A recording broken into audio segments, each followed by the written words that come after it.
Vishnupad Paramahamsa Parvajakacharya Astar Sata Sri Srimad His Divine Grace A.C. Bhaktivedanta Swami Prabhupada Ki Jai. Anantakoti Vaishnavrinda Ki Jai. ISKCON Founder Acharya Srila Prabhupada Ki Jai. Grantaraj Srimad Bhagavatam Ki Jai. Gaur Premananda. All glories to the assembled devotees. All glories to the assembled devotees. All glories to the assembled devotees. All glories to Sri Sri Guru and Gauranga. Glories to Srila Prabhupada.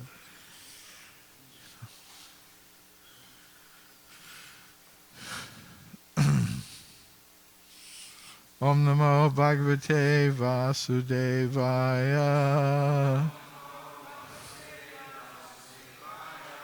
Om Namo Bhagavate Vasudevaya. Om Namo Bhagavate Vasudevaya.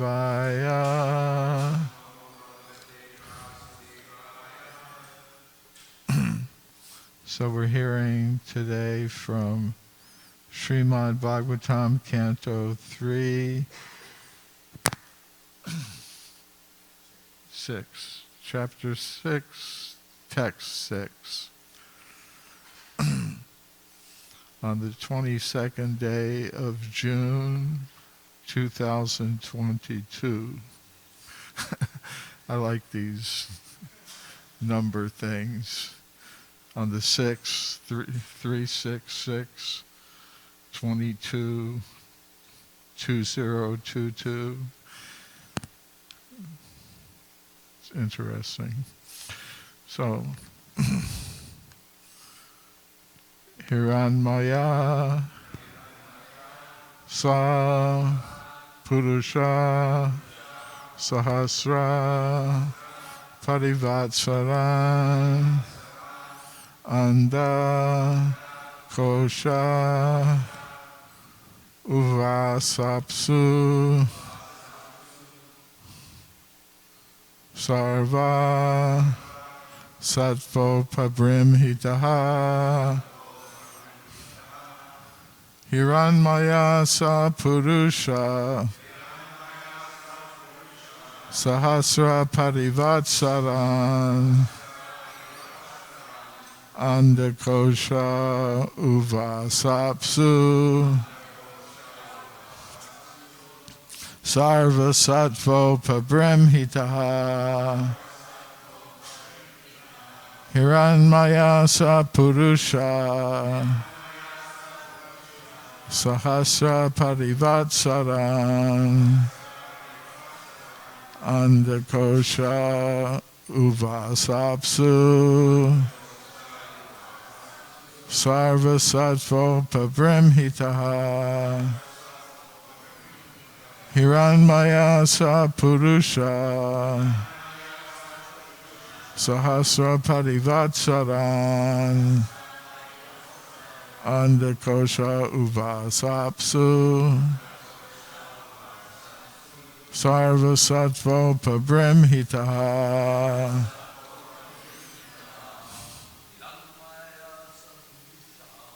Hiranmaya Sa Purusha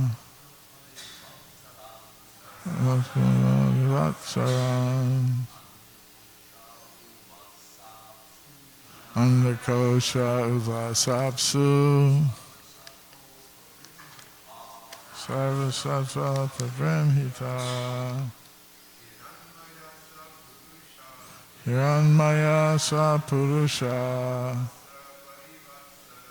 Sahasra Parivatsaran Andakosha Uvasapsu Sarva Sattva Pabrimhitaha Hiranmaya Sa Purusha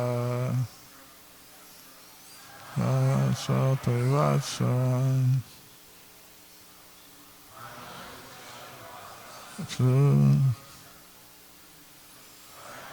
Pabrimhitaha Mayasa Purusha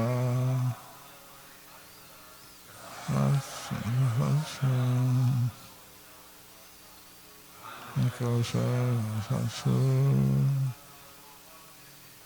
Sarvasattva Prabramhita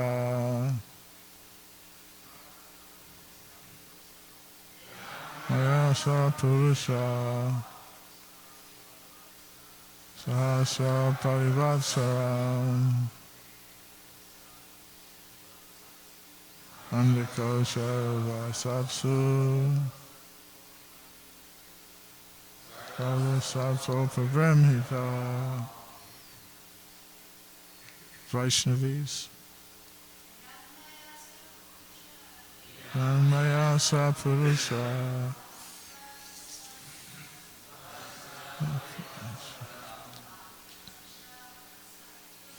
Andikosha Vasapsu Sarvasattva Prabramhita Mayasa Purusha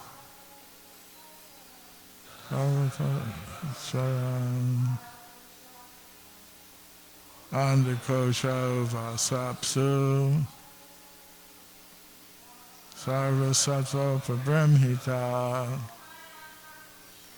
Hiranmayasa Purusha Arasa Parivatsaram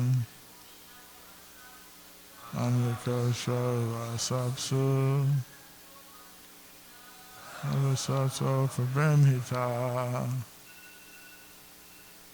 Hiranmayaha, the Garbhodakashayi Vishnu, who also assumes the Virat Rupa. Saha, he, Purushaha, incarnation of Godhead. Sahasra, 1,000. Parivatsaran, celestial years. Andakoshe, within the global universe. Uvasa, resided. Apsu, on the water. Sarvasattva, all living entities lying with him. Upabrahmitaha, so spread. Translation and purport by His Divine Grace A.C. Bhaktivedanta Swami Prabhupada. Translation. The gigantic Virat Purusha, known as Hiranmaya, lived for 1,000 celestial years on the water of the universe, and all the living entities lay with him. Purport. After the Lord entered each and every universe as the Garbhodakashayi Vishnu, half of the universe was filled with water. The cosmic manifestation of the planetary systems, outer space, etc., which are visible to us, is only half of the complete universe. Before the manifestation takes place, and after the entrance of Vishnu within the universe, there is a period of 1,000 celestial years. All the living entities injected within the womb of the Mahatattva are divided in all universes with the incarnation of Garbhodakashayi Vishnu, and all of them lie down with the Lord until Brahma is born. Brahma is the first living being within the universe, and from him all other demigods and living creatures are born. Manu is the original father of mankind, and therefore in Sanskrit, mankind is called Manushya. Human beings with different bodily qualities are distributed throughout the various planetary systems. Om Jnana Timirandasya Gyananjana Shalakaya Chakshun Militam Yena Tasmai Shri Gurave Namaha. Sri Krishna Chaitanya Prabhu Nityananda Sri Advaita Gadadhar Srivasadi Gaura Bhaktivinoda. Hare Krishna, Krishna Krishna, Hare Hare, Hare Rama, Rama Rama, Hare Hare. So in this chapter of the Srimad Bhagavatam, we're getting information about the manifestation of the universal form of the Lord. And we have to consider, why are we learning this? And what's happening with the whole Srimad Bhagavatam is that 5,000 years ago, a little over 5,000 years ago, at the very beginning of the Kali Yuga, when the universe or this planet was coming out of the Dwapara Yuga, the previous age, the sages gathered in the forest of Naimisharanya, which is still there. That place is still there, Naimisharanya in northern India. And they had gathered for a specific purpose, because they were aware of the coming age of Kali. And they were seeing that people were going to become, their condition of the human beings was going to deteriorate. They were addressing the most learned and qualified sage in their group, Sutta Goswami. And they were saying to him that in this age of Kali, people are going to become short-lived, they're going to become very unlucky, they're going to become very unfortunate, they're going to become very slow to understand things, especially spiritual knowledge. So what can we do? They had a vast store of Vedic knowledge. They said there are many Vedic literatures, with many different methods of self-realization and God realization. But what can we select as the most essential truths to be passed on to these coming generations of people in Kali Yuga who are going to be so unfortunate? What can we give them that will allow them to counteract, the effects of Kali Yuga and become God realized in this very dark age? So in that conversation between the sages and Sutta Goswami, we get the whole Srimad Bhagavatam, which is authored by Vyasadeva. It's very interesting to try to follow all the intricacies of this presentation. It's like you have a film with flashbacks to previous conversations, and you get conversations within conversations within conversations. But the basic idea of it is to present to us, we are those unfortunate people that they were meditating upon. We are the ones who are very unfortunate, short-lived, unlucky.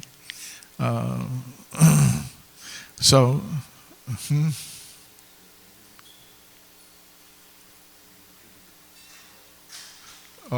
I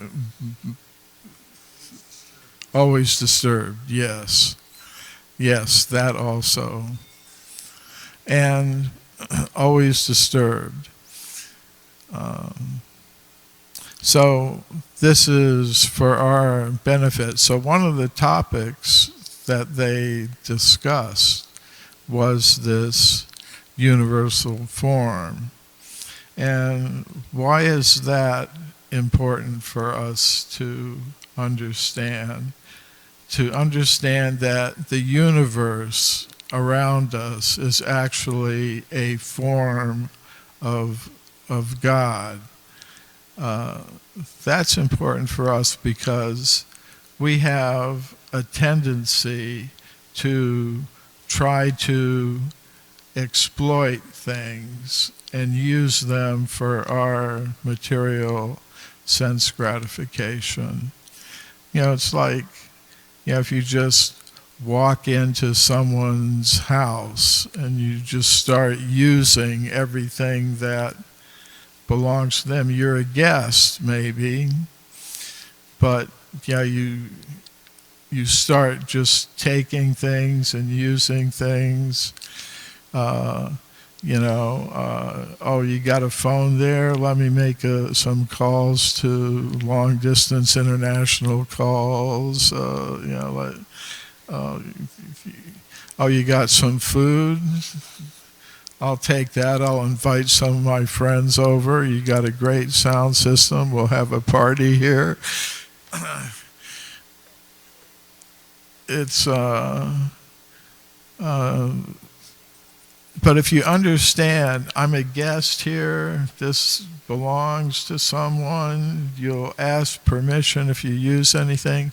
So this is one of the messages that comes down, through the Vedic literature. Ishyavasyam idam sarvam yat kincha jagatam jagat tena taktena bunjita kashi. Yeah. So everything is the property of the Supreme Personality of Godhead.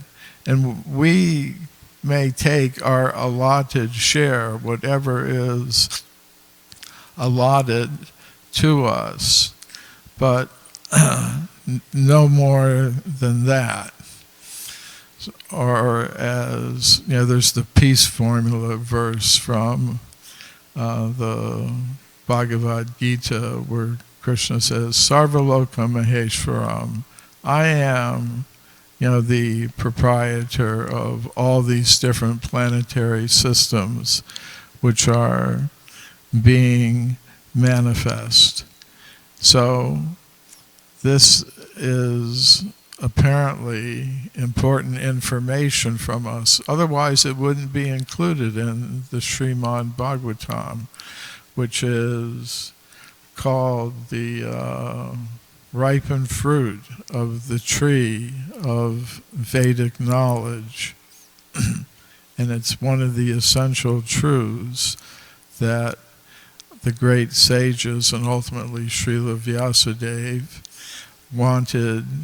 wanted us, the people of the Kali Yuga, to know, because this work is intended not for some people who were living thousands and thousands of years ago.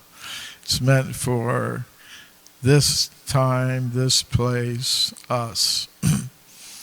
So that's the relevance of it. And it's part of the world's heritage. The United Nations, it has this policy of preserving the world's cultural heritage. And they used to think that cultural heritage meant, just buildings, monuments like the pyramids or the Acropolis in Athens, or these monuments that are very important and they feel and should be protected. But more recently, they've come to understand there's not just tangible physical heritage, cultural heritage. Tangible means, something that you can put your hands on, something made of stone or some painting or something. But there's also intangible cultural heritage, by which they understand to be, the knowledge that a culture has about the universe, for example, and nature and things like that. So this is part of our, you could say, intangible cultural heritage, which we're meant to preserve and pass on to future generations. And that means we perceive it as valuable for, in the sense that it's ancient and it's coming from a valuable source, but not only that, but it's valuable to us today in the present. It's valuable for us individually and collectively to be aware of this knowledge, and then we also have to be thinking about the future. Just like the sages in Naimisharanya, they weren't just thinking about themselves, they were thinking about the future. So, of course, the future can change depending upon what we do today. If we preserve this knowledge intact and remain determined to pass it on to people today and preserve it for the future, then we're properly situated. So this, it's stated here a few interesting things. We're talking about Garbhodakshai Vishnu. So there are 3 Purusha incarnations. Mahavishnu, who lies on the causal ocean and injects the souls into the Mahatattva, and then there are many universes that form, and the souls are distributed into each universe, and in each universe, Garbhodakshai Vishnu lies down on the Garbha ocean, which fills half of the universe, and all the living entities are within him. And then it's stated for 1,000 celestial years, he's lying there on the causal ocean with the souls of the living entities who are going to take birth in that universe. They're resting within him. And 1,000 celestial years is a long time. Celestial year is, defined some places as the year of the demigods, where you would have 1 year of our time being 1 day of their time. So it's a long period of time, and he's lying there. And during that time he's lying there, Brahma is meditating how he's going to manifest the different planetary systems and the different forms of bodies that the conditioned souls in that universe will take. So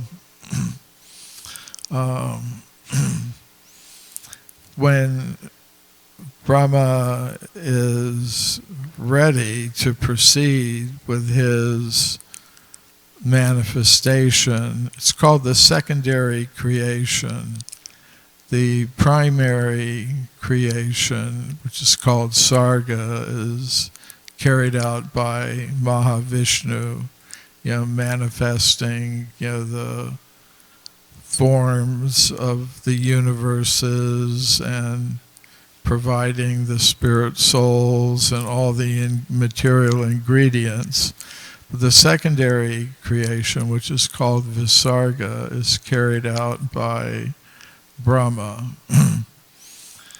It's like if somebody wants a palace built or something, somebody puts up the superstructure, but then somebody has to go in and bring in all the furniture and servants and fix it all up. So Mahavishnu is like the personality, the form of God who does that primary creation, and then Brahma, making use of the ingredients supplied by Vishnu and making use of the plans supplied by Vishnu, goes ahead and manifests these things, the different kinds of bodies and the different kinds of residences, planetary systems. Srila Prabhupada was saying in the last couple of sentences, he's explaining how from Brahma comes Manu. And with Manu there is Shatarupa. Actually, Brahma's first creation is his mental sons. From Brahma's mind come some sages. And then from Brahma come Swayambhuva Manu and Shatarupa, the first sexually reproducing humans, human-like beings. And then from them come their different sons and daughters. And the daughters are given in marriage to the different mental sons, and they begin to reproduce.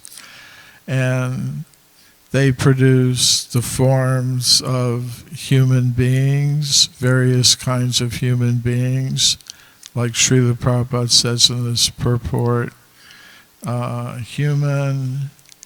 human beings with different bodily qualities are distributed throughout the various planetary systems. So it's stated in the Vedic literature that there are 400,000 different kinds of human-like forms distributed throughout all of these different planetary systems. But they're all coming from Manu, who comes from Brahma. So Brahma doesn't take birth in the same way that, say, each of us have taken birth from mother and father in that way. He's called Swayambhu, which means he's taking birth himself, just coming from the navel of Garbhodakshai Vishnu and manifesting on a lotus flower. And then Swayambhuva Manu and Shatarupa, they also don't take birth in the ordinary way. But then after that, this whole process of birth by combination of male and female takes place. But that's actually what we want to get out of, the cycle of birth and death in this material world. So part of the process for doing that is understanding that this whole cosmic manifestation is actually a form of God. Of course, we want to go beyond that. Just like we're getting one description of the universal form here, and in the 5th canto of the Srimad Bhagavatam, we're going to get another description of the universal form of the Lord.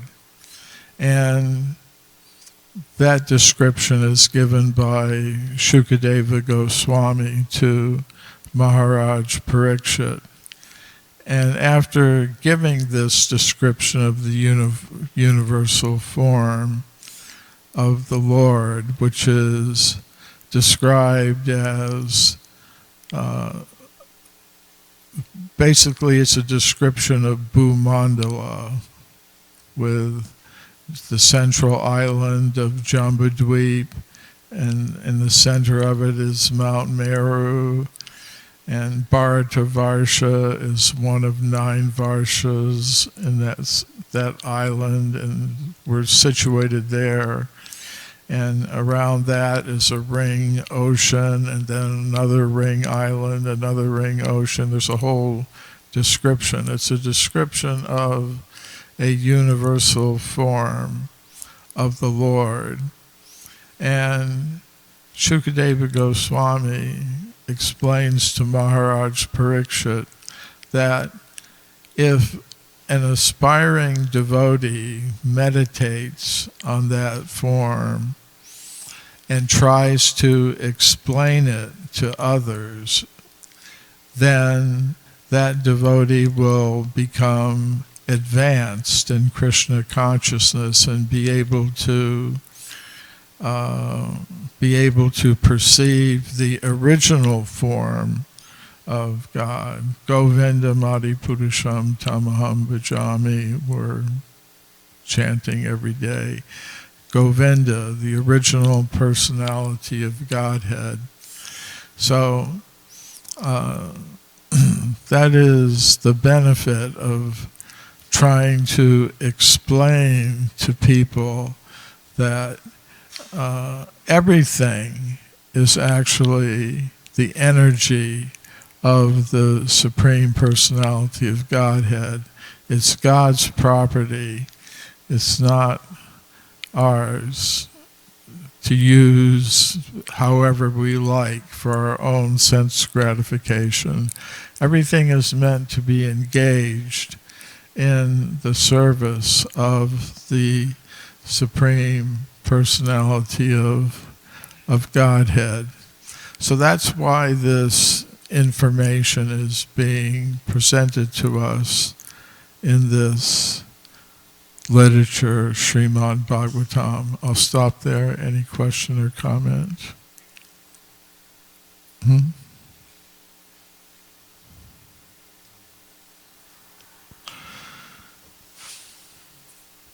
To receive the benediction that you described there while you were quoting that verse from the Srimad Bhagavatam, would one have to specifically describe Bhumandala as it's laid out in the 5th canto, or more generally, as you kind of proceeded to explain how the universe is a form of God and it's meant, to be related to in a certain way? And would it be sufficient to do that, or wouldn't it have to be knowledgeable and conversant with the actual details of the description in the 5th canto and be able to do that?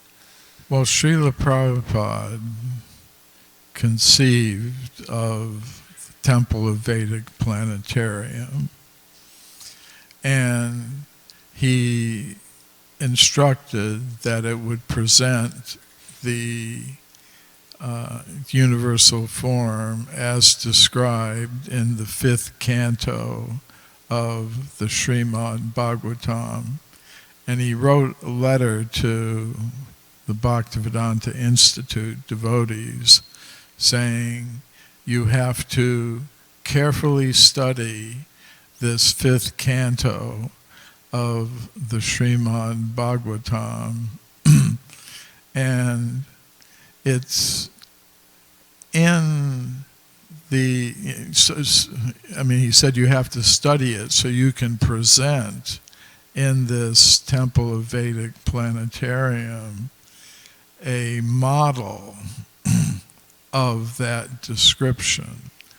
So, and I think we also have to consider that Shukadeva Goswami, when he says that, he's specifically talking about the 5th canto description that he gave, but I don't think the two things are necessarily contradictory.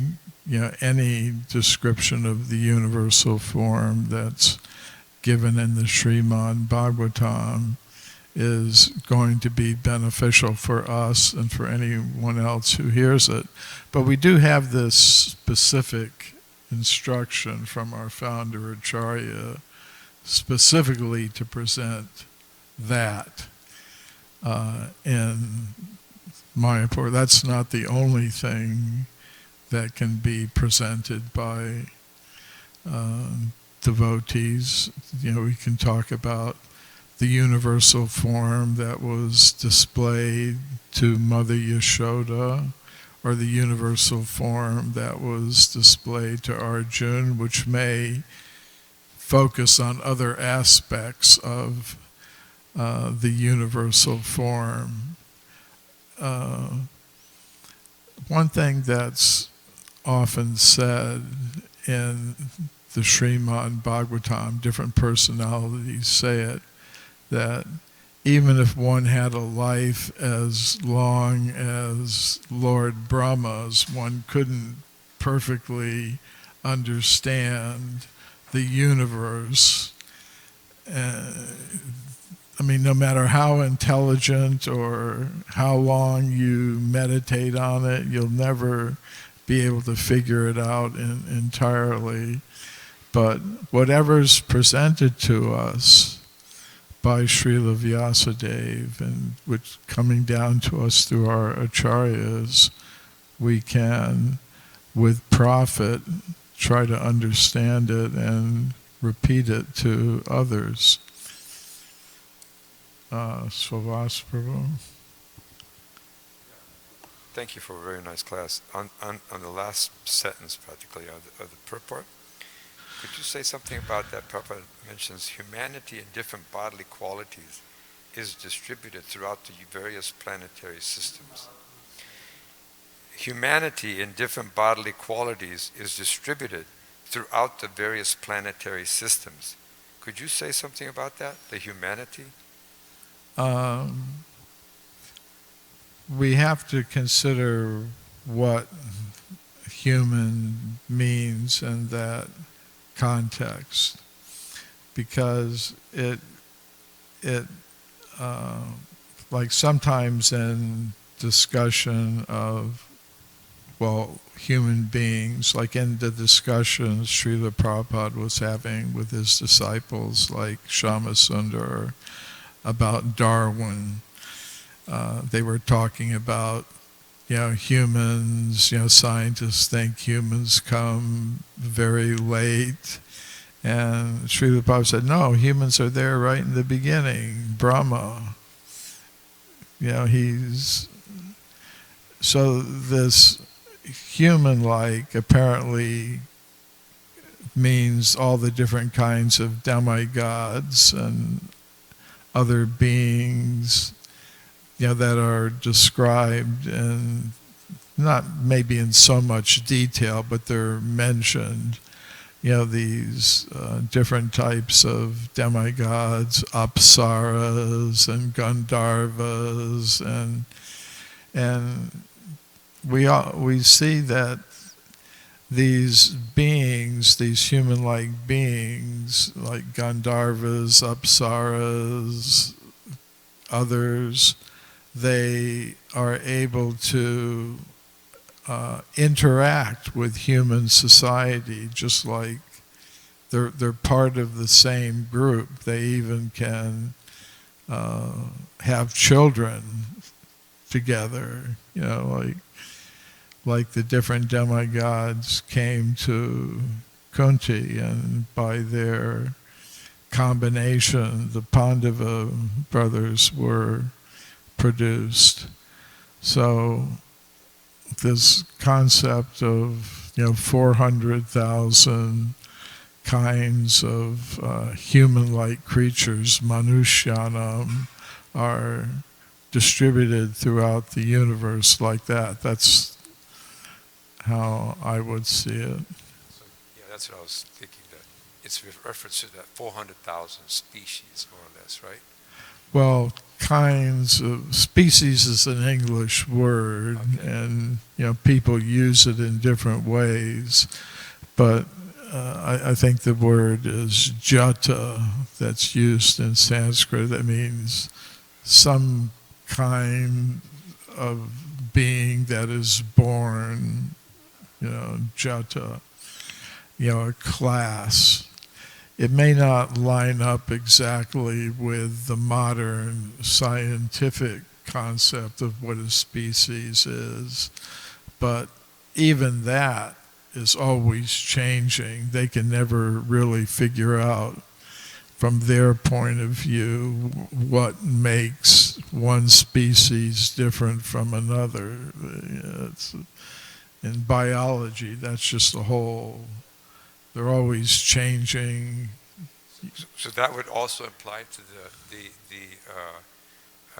the makeup of that living entity. In other words, in this material body, we have a lot of anger, anxiety, stress, all these different ups and downs. Does that mean that these living entities are feeling that humanity aspect also? Yes, they. Even the demigods become subjected to anxieties. As we're seeing here, the different demigods are entering the different parts of the material energy, and they're trying to do their job, and they can't do it, so they get an anxiety. They do kind of like we're supposed to do. Like if you're in some anxiety, you go to your authority. And if you're still in anxiety, you go to the next authority, and so on, and hope for some result. So when the demigods get an anxiety because of either their inability to perform the service that they've been given, or because of interference from this other class of personalities, the asuras, then they go to their next authority, Indra, Brahma, ultimately Brahma. If he can't solve it, they go to the milk ocean and they petition Kshirodakshai Vishnu, and usually they come to some.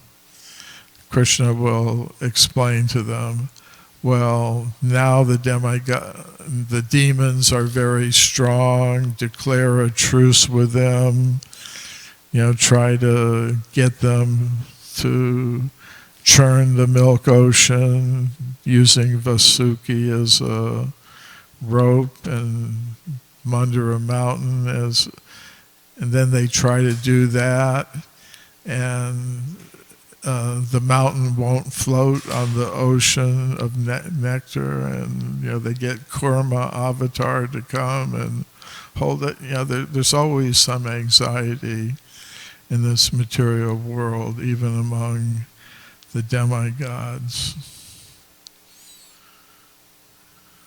Srila Prabhupada ki jai.